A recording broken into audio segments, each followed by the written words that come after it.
Hello and welcome to another episode of Attacking Third, a CBS Sports soccer podcast. I'm Sandra Herrera, CBS Sports elite NWSL writer, joined today by my colleague and co-host Lisa Roman, NWSL analyst and broadcaster. Here today with another breaking news edition episode for Attacking Third. We are here today to discuss recent breaking news surrounding current head coach Paul Riley of the North Carolina Courage and reports coming out of the Athletic. We will get into all of those details with you, our listeners, today. A quick reminder before we head on into this very deep dive, you can find us on Apple Podcasts, Spotify, Stitcher, anywhere you listen to your shows. We're also available as video on youtube.com/attacking third. So go ahead, find us, leave us a rating and review, subscribe so you do not miss any further details surrounding the upcoming news that we are going to be discussing. Lisa, how are you doing today? I am shocked and devastated and heartbroken and disgusted. But I'm glad to be here with you to kind of talk this through and discuss all the news that has happened today. How are you? I'm going to have to say ditto on all those fronts. Feeling a lot of different things right now, but we have got jobs that we have to do, and we're going to start this episode by just sort of going through some details of this current report in case you are coming to us first as your main source of news. Just going to let you know the main bullet points here. Reporting out of the Athletic via Meg Linehan, talking about a very long saga with head coach Paul Riley. Two former NWSL players, in Sinead Farley and Menashim, have gone on record to discuss their past experiences and trauma with the current North Carolina head coach. A number of sources were spoken to in regards to this very long and compelling and detailed reporting.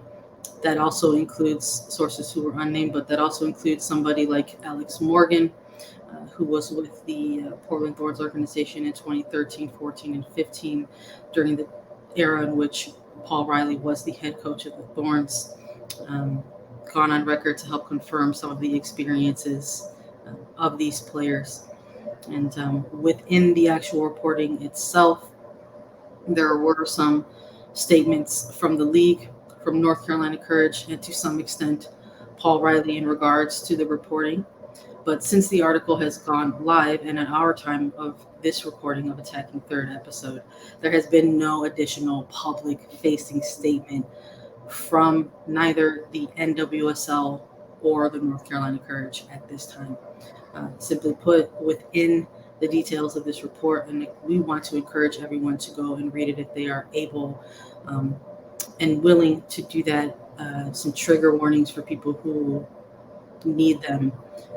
Within the details of this report, Paul Riley was essentially accused of sexual coercion, sexual misconduct.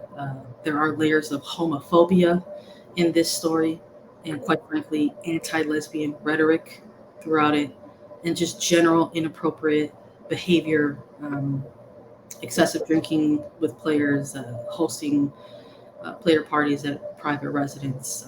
So please support women's soccer coverage and head on over to the Athletic. Subscribe if you would like to get further details. But Lisa, there's just so much within this. It's I hate to compare it to something like an onion, but the layers within it are extensive, and a huge part of that is because of how far it goes back. Uh, the timeline within this is talking about going all the way back to 2010 with a player like Sinead Farley stemming back into a whole other league in the WPS with women's professional soccer, and then expanding into the trauma expands into NWSL, and then with another player. So it's a tough, I would say tough day, but also much tougher week for the league. It's very heartbreaking to read this piece, and Meg does a fantastic job of taking us into the players' experiences that went on record to talk about this, and the fact that it does go back to 2010 and spans across the WPS, the WPSL, and now the NWSL is just. Um,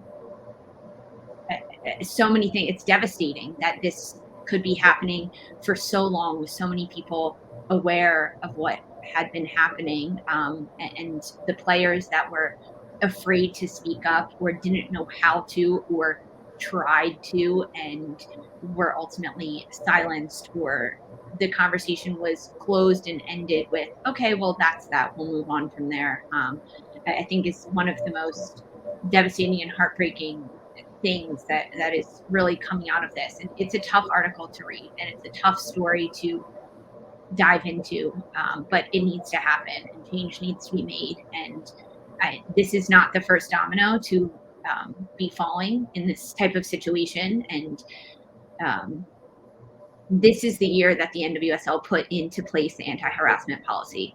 And I don't know why there wasn't one before. There should have been. But now that it's in place, there are certain things that are coming to light and being uncovered, and that the players mainly are calling for change.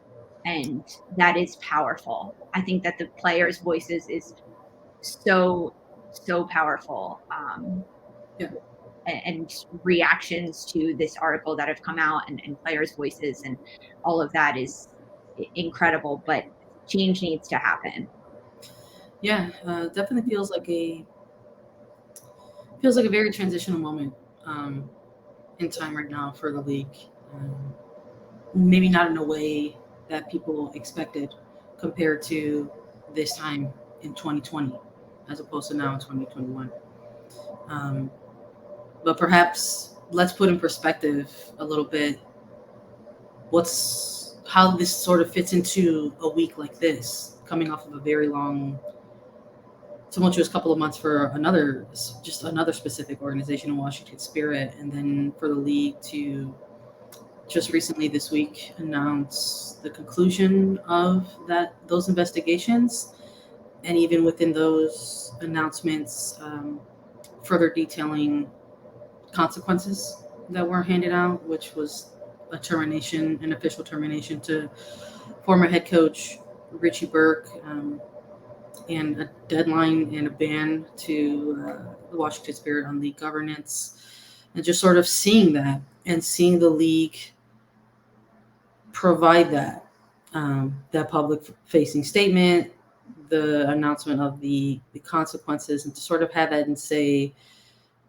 these are things that should have happened, and they did, and now here's what we are issuing to the appropriate parties. And it looked like for a second there that yes, this is the anti-harassment policy at work, and this is what it can provide.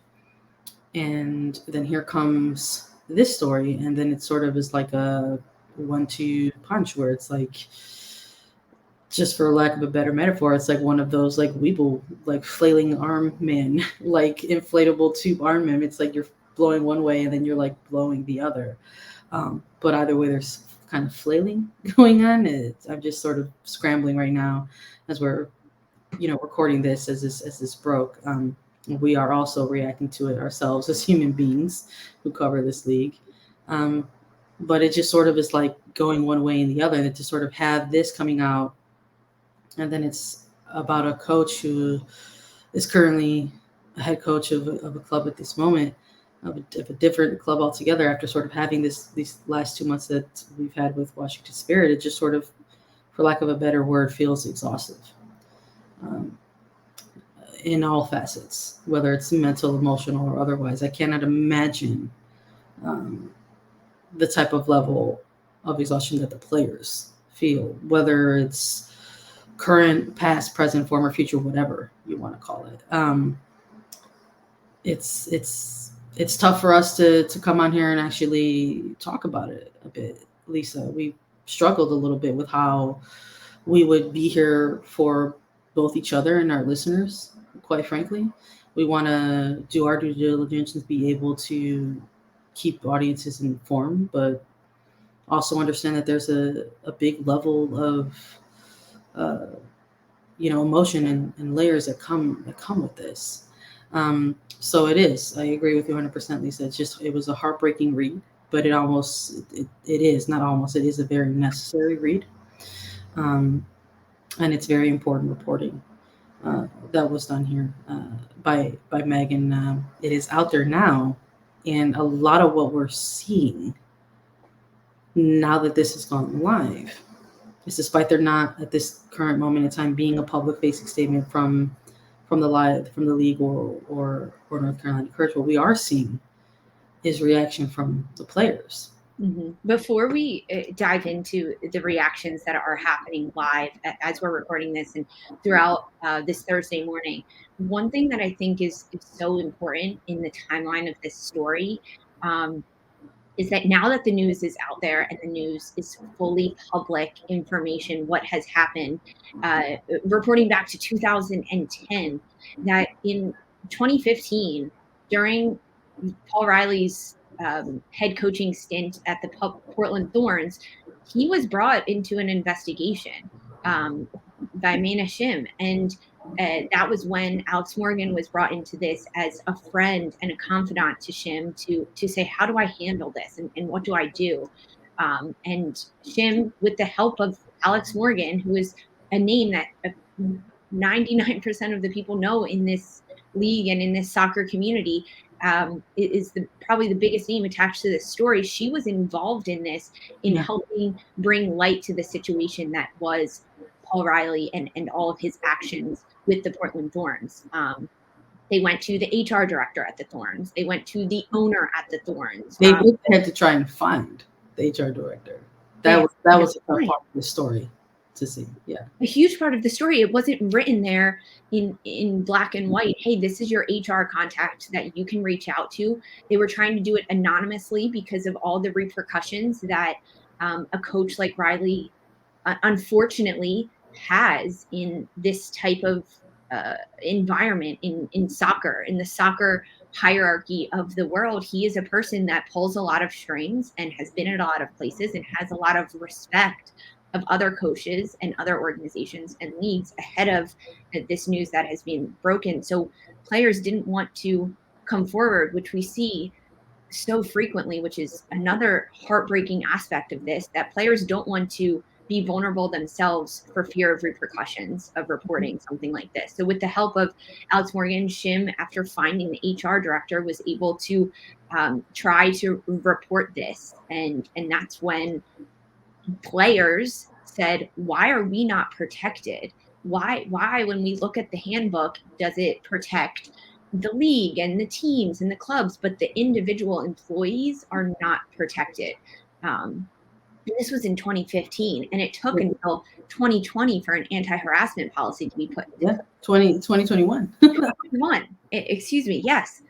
So that's something that is just ridiculous, that these women and these players have been screaming with hands over their mouths to call for change, to push change on this, to show evidence to people in higher positions to say, why are you not fixing this? Can you fix this? Can you help me? It's been pleas for help. And until now, it's all been on deaf ears. and It's all been on deaf ears. and it's been silenced. Even the investigation that happened with Paul Riley at the Portland Thorns in 2015, when he was terminated from that position, which at the time was perceived to be due to a poor season, not a winning season. They didn't make the playoffs. They didn't have a great season. So for fans and bystanders and people on the outside looking in, it just looked like, okay, the coach has been fired. He'd been there for 3 years and they didn't win. Like, makes sense. He moved on. Turns out that there was an investigation that happened within the Portland Thorns due to all of these accusations on Paul Riley. And that was it. According to the Thorns, they told the league, the NWSL, about the investigation and what had happened.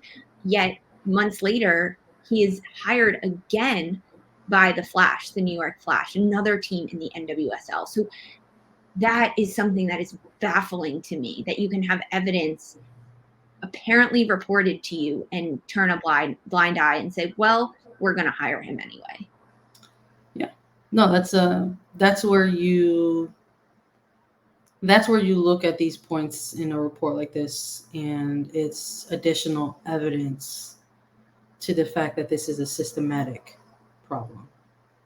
There is not really a lot of leeway in when you're reading this story to just point one finger in one direction.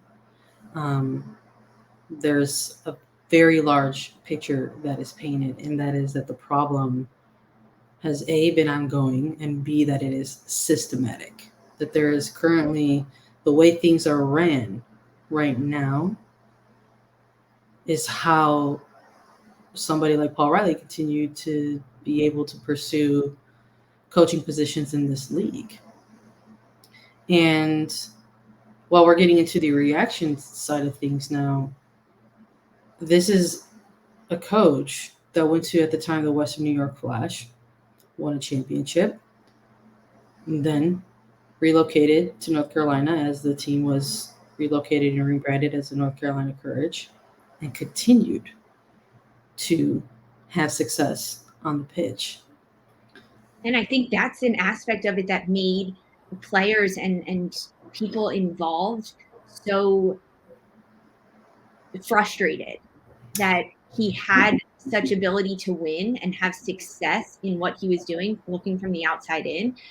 um, his hierarchy. That's what sources said and quoted in the article. It's called his hierarchy of players and teams and people, that it was so hard to crumble and break down. Voices were silenced due to he could win on the field. So that's what made it okay? No. No, exactly. Unfortunately, on this side of the game, for whatever reason, we hear a lot of times in soccer in general how you got to have short memories. Mhm. We hear that a lot, especially when it comes to actual on the pitch type of things. But for whatever reason, the systems in place almost sort of look and feel like they have an equally short memory when it comes to these types of things. And the narrative or concept that winning solves everything and cures everything is not helpful. In fact, it's ugly. And it adds an even uglier layer to this type of story. That behind all of these shiny trophies and shiny things are trauma. Yeah. And it's very, very, very sad. A quote from the article by an anonymous player who played for Riley in Portland said, quote, "He has the authority. People don't really push him on it. Everyone accepts that's just how he is. You're trying to survive in his hierarchy." If that's not a quote that sums up how corrupt this situation is, I don't know what is. Yeah. And there's always going to be those arguments to that maybe there will be uh, players who didn't have it, quote unquote, so bad, right? And players that will be pointed to is like, look at the success that they found under this particular coach. That also doesn't make any of this okay. That also does not make any of this okay. I just gotta like say it twice there, uh, and it is not healthy to have that type of thought process in this type of reporting, that winning solves everything or winning cures everything. In fact, sometimes trophies, medals, shiny accolades can sometimes bury a very shaky foundation even further. And it provides a platform to maybe the perpetrators instead of actual victims. So it's very heavy, everything that has been coming out. Um, Manishim, who goes on record with that, actually alludes to that. How she felt she had to work very hard to finally get into favor Mm-hmm. with the coach, because again, the system that's in place, that's how it works. The system that's in place is that there's sometimes favoritism and all that type of stuff that comes into play. And that it's at some point in her career under Paul Riley, Manishim finally felt accepted or embraced. Claimed. By Harley and Shim say claimed. That's the term that they by use. the coach. And we're seeing a theme here.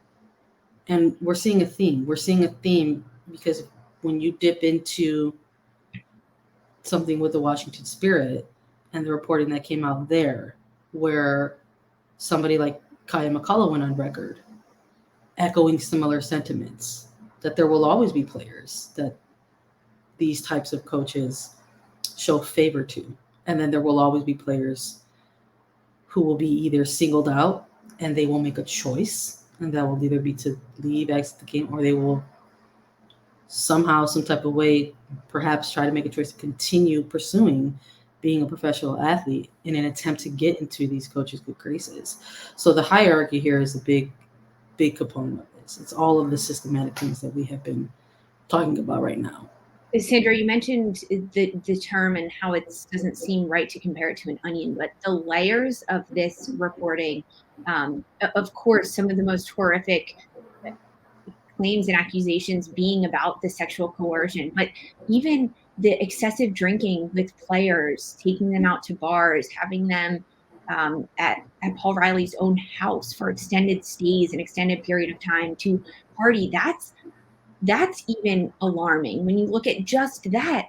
And then even going a layer more towards the outside of something that's even farther away from sexual coercion is guilting players into not going to national team camps because he wants them to be with his squad and his club, and saying that it's a disappointment and that the players left Paul Riley and their teammates left them, and it wasn't fair to them when this player had an opportunity to go play for the national club, and guilting them into saying no, turning down invitations to potential World Cups in 2011, into national team camps. That's another aspect of this that is wrong, and that has nothing to do with sexual coercion or anything like that. That's bullying, and that's harassment on a very surface level that is almost overlooked in this article because there are so many more pressing matters that are being uncovered.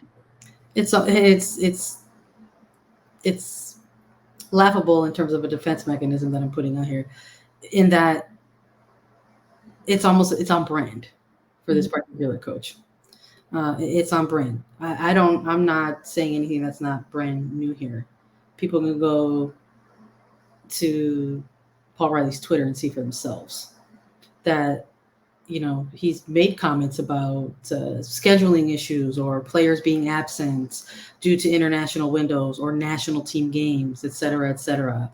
And quite frankly, there has been sectors of the fandom that have defended that type of behavior, and saying like, oh yes, like we agree. This is on brand. This is like, there are things that are addressed within this story that you can actually point at and say, well, that type of attitude actually is true. And here's some examples. And even recently fined this year for speaking out about that. I mean, just touching on that, even going back to the Olympics, New Zealand head coach for the women's national team was upset that NWSL clubs, quote, refused to release Olympians.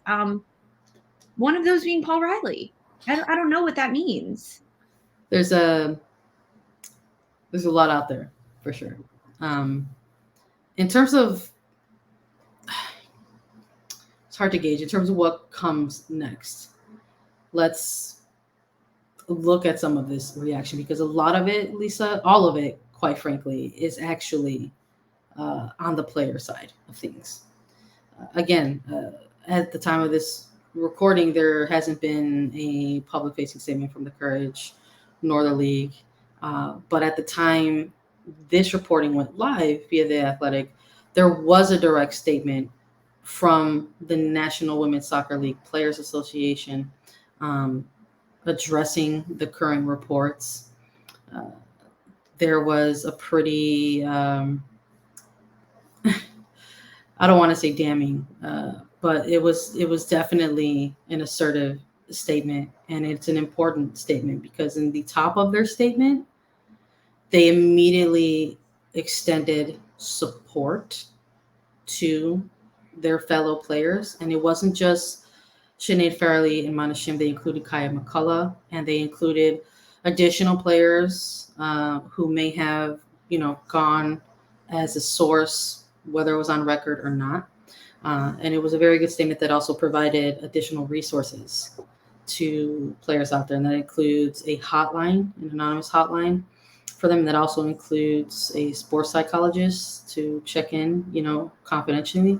So just to read the statement from the National Women's, the NWSL PA, it reads as follows. Uh, we, the players of the NWSL, Sandwich, Sinead Farley, Manishim, Kai McCullough, and each of the players who have brought their stories into the light, both known and unknown, words cannot adequately capture our anger, pain, sadness, and disappointment. To the players who suffer in silence, know that the Players Association holds a safe space for you. We stand ready to confidentially offer you resources and support. You are not alone. It's a threat. It further goes on to detail and say, we refuse to be silent any longer. Our commitment as players is to speak truth to power. We will no longer be complicit in a culture of silence that has enabled abuse and exploitation in our league and in our sport. The very lack of basic and fundamental protections that ensure dignity at work are part of what has led to stories like those that have come out this season. NWSL and its clubs must act swiftly to implement changes that would protect current and future players. The opportunity to do this is right now in our first contract negotiation. In the face of systematic abuse, players demand greater control over their lives and careers. They continue saying, we as players demand the following. Number one, NWSL initiate an independent investigation into the allegations published by The Athletic this morning, pursuant to the anti-harassment policy for a safe work environment by 12 p.m. Eastern Time on Friday, October 1st, 2021. Number two, any league or club staff who are accused of conduct, no matter when it occurred, that violates the current anti-harassment policy for a safe work environment, or any mandated reporter who failed to report the alleged violation, be suspended immediately, pending the results of the above referenced investigation, and in any event, no later than 12 p.m. Eastern on Friday, October 1st, 2021. And number three, NWSL disclosed how Paul Riley was hired within NWSL after departing from another NWSL club subsequent to an investigation into abusive conduct during the bargaining session scheduled for Friday, October 1st, 2021. They close out their statement with those additional resources, saying, to any current, former, or future player, please reach out to us if you need help. Our sports psychologist, Dana Redmond, is available for a confidential consultation. They further give the number, and they say, effective immediately, the Players Association has engaged Lighthouse Services Incorporated to provide all NWSL players with access to an anonymous hotline for reporting the abuse. The purpose of the service is to ensure that any player wishing to submit a report can do so anonymously and without fear of retaliation. And any player seeking to make a report concerning a violation of the anti-harassment policy for a safe work environment who does not wish to contact NWSL directly can contact Megan Burke, the executive director, and she has the email there. So the Players Association closes out by saying the NWSL has failed us and we are taking our power back. And this is particularly of note, Lisa, because the players have this statement in time for this story, as a reaction to this story.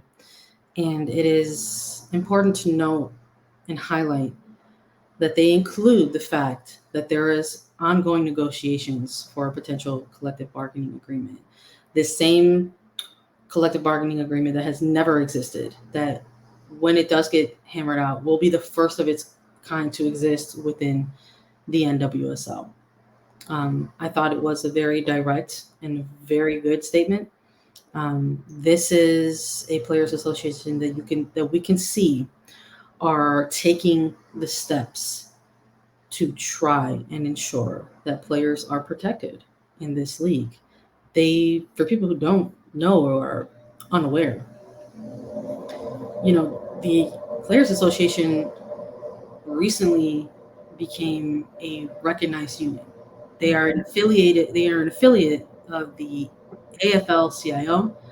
They were issued a welcome by the AFL-CIO. They are recognized as the 57th affiliate union. So they are taking the steps to try to ensure that they have their rights as workers of the league. They play in this league. They provide a labor to this league. So they are trying to take the steps. And in doing that, while still trying to have these negotiations, while still trying to work out a groundbreaking CBA, they're still trying to do things like this and ensure that their players have protections at the most minimal of levels.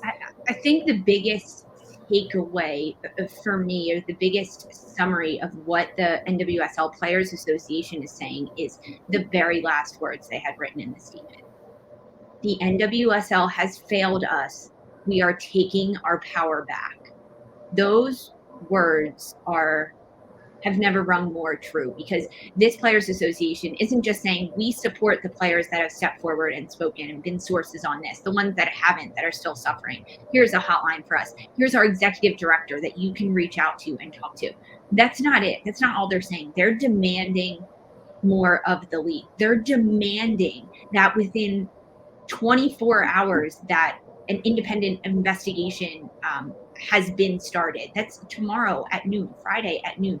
That's when they are demanding that they hear word that an investigation has started into all of these allegations. And they're also demanding that staff that knew of this, that had been reported of it, suspected, that they are suspended immediately. Everyone involved in this story that didn't take action is suspended. It, those things, I think, speak more than just the support they have, because the outpouring of support and love for the sources in this story and all of the victims of what have happened is unanimous across the league and across the players from what has happened. But the fact that the Players Association is not just saying we support you, here are resources for you, but we're going to try to stand next to you, not behind you, and enact change based on the repercussions of what have happened and based on all of these allegations. And since this has come out and the news has broke, reports and reactions from current players and former players are just outpouring with love and support for these sources, and outpouring with rage at this situation. Just some of the players that have spoken out: Alex Morgan, who was involved in this article written and was a source in this article. She's supporting and she's calling for the NWSL to do the right thing. Nadia Nadim posted on Twitter a string of tweets saying that the players deserve more. She expresses her frustration that the league kept investigations confidential, investigations from Paul Riley back at the Portland Thorns, and of course the support. Most recently, the Uproar, which is the North Carolina Courage supporters group, just put out a tweet saying that they demand Paul Riley step down immediately, and they also demand a new independent investigation start into these allegations against him. And their third demand is that staff who is aware of this behavior and failed to report it, they be suspended. So the call to action and the response from players in this league, supporters groups. Allie Wagner just tweeted out, former U.S. Women's National Team player and an analyst in the league. She has tweeted out that she's disgusted on so many levels and just backing the sources with her support as well. It is never ending. The response now. We have Angel City FC who responded. Mm-hmm. This is a club who's slated to enter the league in 2022. They're going to probably make their biggest splash in the off season when the expansion draft, comes into play in December. So the public is reacting. The players are reacting. Hopefully, the next time we get together, Lisa, there will be some updates that we will have to provide our audience and our listeners with. But for right now, this breaking news that just occurred is it's gut-wrenching, it's disturbing, it's heartbreaking, and the reaction from the players, I think, is very telling. And if people out there are struggling with this, if there are people out there who find themselves fans of the league, fans of a certain club, fans of certain players throughout the leagues, and they themselves are victims of abuse and trauma, I can't imagine that this is an easy day for them. And so I just want to extend to them as well, on behalf of Attacking Third, that we are with you and we send you love and light and support. Because how we started off this breaking news segment all ended. It's a tough day for the league, and it's a tough week, especially for the league. So we will be back with all of our listeners uh, to continue to cover this story as it develops. And we will also be back to actually preview what is supposed to be a weekend of NWSL matches. But we will also keep everybody posted on that because this players union has issued some deadlines. And we will see what happens if a deadline is or is not met. And we will keep everyone posted. So thank you all for listening. Please take care of yourselves as you see fit. And please continue to follow us for any additional updates on this matter at Attacking Third via Twitter. And you can also follow us on your favorite streaming service, whether that's Apple Podcasts, Stitcher, Spotify. You can also find us as video at YouTube, youtube.com/attacking third. If you'd like to subscribe, go ahead and do that, and you won't miss a thing in terms of our updates on this ongoing situation. For Sandra Herrera and Lisa Roman, this was Attacking Third.